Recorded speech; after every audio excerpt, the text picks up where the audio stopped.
I am in support of abolishing ICE, and I'll tell you why. Because what we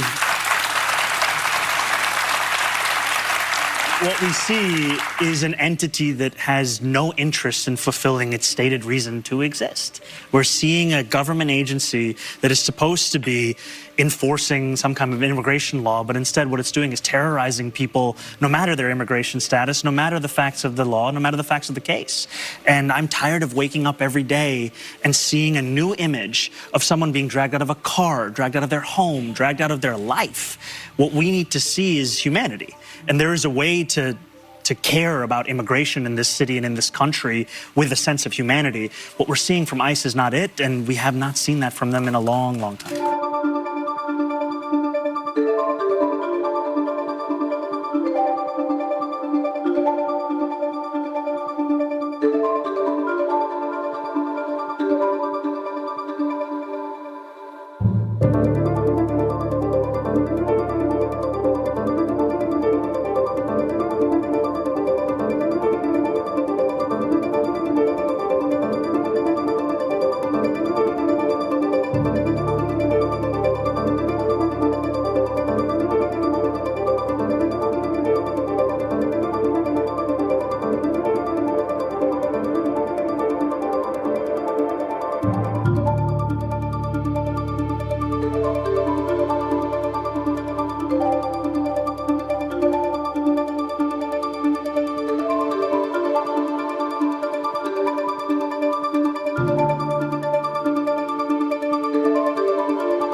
Now let's talk about that storming of the church in Minneapolis. I played footage of that last night.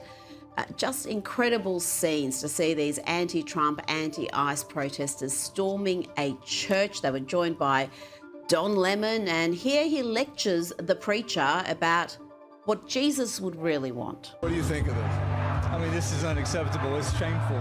It's shameful to interrupt a public gathering of Christians in worship. So, but there were folks who will say, I have to take care of my flock. okay, but listen, we live in there's a constitution and the First Amendment to freedom of speech and freedom to assemble and protest.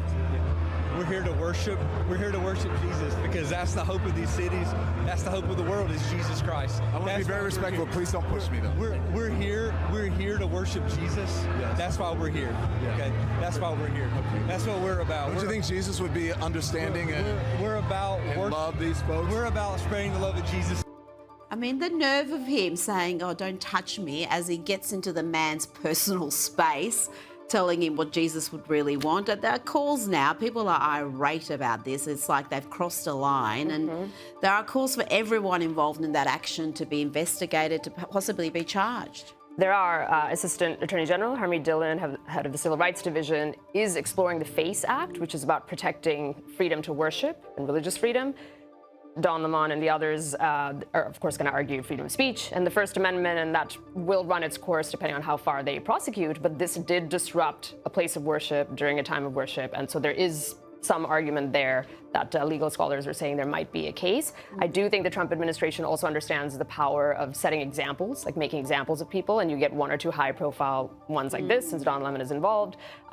It could be a deterrent. I don't know that. That will take a long time. I think the other issue, too, everybody knows this, is Don Lemon is looking for his second act after CNN, and so he just wants to go where he thinks there's conflict and a viral story, and insofar as that goes, I guess it's working. He's in the news a lot. Well, it's working. He's got superstar Nicki Minaj weighing into this issue. She's attacked him personally, and she also posted this image from inside the church. You can see there, it's like parents comforting their child, the terrified kids in there.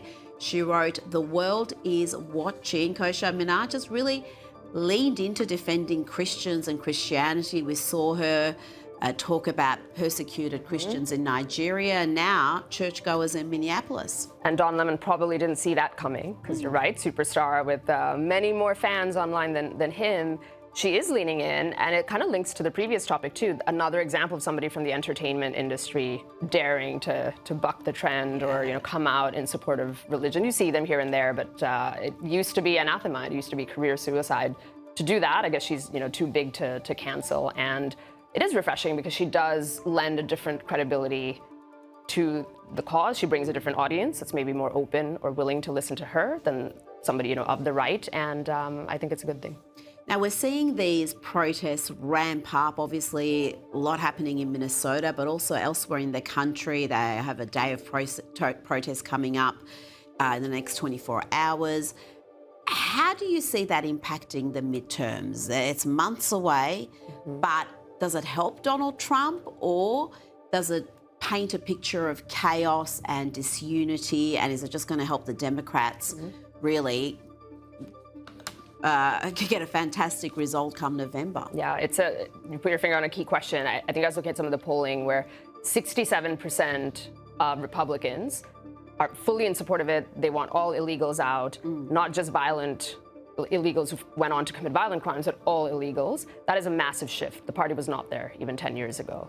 But it was something like 50 to 55% of the country actually thinks that ICE agent went too far. They see Renee Good as a little bit of a victim, even if legally that may not be the case, just the optics of it. So that's tricky. It's pretty split, and there's a big contingent of people. It's all Democrats and independents, which are important in the midterms, that don't like this and don't like the idea of armed agents out in the streets, even if they're justified. About 2020 and that whole summer of love we had with the BLM riots across the country, $2 billion worth of damage, more than a dozen people killed, many more bashed. And though I would imagine most of the country wouldn't have been supportive of any of that, it did paint a picture of chaos, and I think it helped the Democrats, and it seems like they're trying to emulate that come the midterms. And when you get something like this, these conflicts are bound to happen, even if the ICE is in the right legally, just in the court of public opinion, they are able to make hay of it. So I think that, coupled with the economy and other issues that are maybe not going exactly as the Trump administration and Republicans want, it's going to be very, very tricky, the midterms. We don't know how it's going to go. No, it's way too early right now. But let's have a little light relief, courtesy of Town Hall Media and Tim Walz, Tampon Tim Walz. I would not put it past this administration to target midnight mass services amongst folks going to worship. Renee Good! Renee Good! Renee Good! Where are you? Where are you? Where are your people? Why are you not at Whipple every day fighting for the humanity? You drink your coffee, you got your jewelry, you have your nice clothes, but what do you do? What do you do to stand for your Somali and Latino communities? It's always the way with the left. It's all about projection. They are guilty of precisely what they're accused their political opponents of doing. Always. And Tim Walz, I think, what did he say in the debate? Knucklehead? He tends to be a knucklehead, so he did not pick the best example there, and the timing couldn't have been worse.